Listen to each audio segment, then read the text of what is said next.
ടിയാനൊരു പ്രത്യേക ജോണറിൽ പെടുത്തേണ്ട സിനിമയല്ല. എല്ലാ ജോണറുകളും ഉൾക്കൊള്ളുന്ന സിനിമയാണ് ടിയാൻ. എൻ്റെ കഴിഞ്ഞ സിനിമയ്ക്ക് ശേഷം ഒരു 4 വർഷം ഈ സിനിമയ്ക്ക് വേണ്ടി ചെലവഴിച്ചു എന്ന് ചോദിച്ചാൽ ഈ സിനിമ പറയേണ്ടതാണ് എന്ന് എനിക്കും മുരളിച്ചേട്ടനും വ്യക്തമായ ധാരണയുണ്ടായിരുന്നു. ഇന്നത്തെ കാലഘട്ടത്തിൽ പറയേണ്ട സിനിമയാണ് ടിയാനായിരുന്നു. ഈ സിനിമ പറയേണ്ടതാണ്. പ്രത്യേകിച്ച് മലയാളിക്ക് ഈ ഇന്ത്യയോട് എന്ത് പറയണം എന്ന് ടിയാനിലൂടെ പറയാൻ ഞങ്ങൾ ശ്രമിച്ചിട്ടുണ്ട്. അത് സിനിമ കാണുന്നവർക്ക് മനസ്സിലാവും. ഈ പറഞ്ഞ പോലെ നമ്മൾ ജീവിക്കുന്ന ഇന്ത്യ,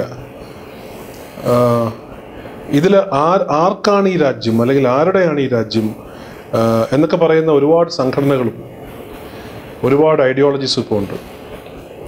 എൻ്റെ രാജ്യമാണെന്നൊരു കൂട്ടർ, വേറൊരു കൂട്ടർ അവരുടെ രാജ്യമാണെന്ന്, അങ്ങനെ ഒരുപാട് പ്രശ്നങ്ങളുള്ളൊരു രാജ്യമാണ് ഇന്ത്യ. എക്കാലത്തും അതായിരുന്നു. അപ്പോൾ ഒരു ഇൻഹറൻറ്റ് ഓണർഷിപ്പ് സ്ട്രഗിൾ എന്ന് പറയുന്നത് ഇന്ത്യൻ DNA-യിൽ തന്നെയാണ്.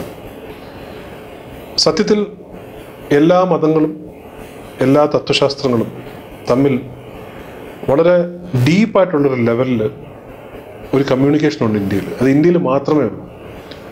ഈ കമ്മ്യൂണിക്കേഷനാണ് വളരെ സബ് കോൺഷ്യസ് ലെവലിൽ ഇന്ത്യയിലുള്ള ഈ മതങ്ങൾ തമ്മിലുള്ള, തത്വശാസ്ത്രങ്ങൾ തമ്മിലുള്ള ഈ സംവാദവും ഈ ഗിവ് ആൻഡ് ടേക്കുമാണ് ഇന്ത്യ സത്യത്തിൽ യുഗയുഗങ്ങളായിട്ട് നിലനിർത്തി പോന്നിട്ടുള്ളത്.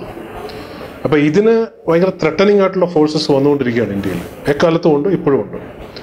പല ഐഡൻറ്റിറ്റീസിലുള്ള ആൾക്കാർ ചേർന്ന ഒരു നേഷനാണ് ഇന്ത്യ.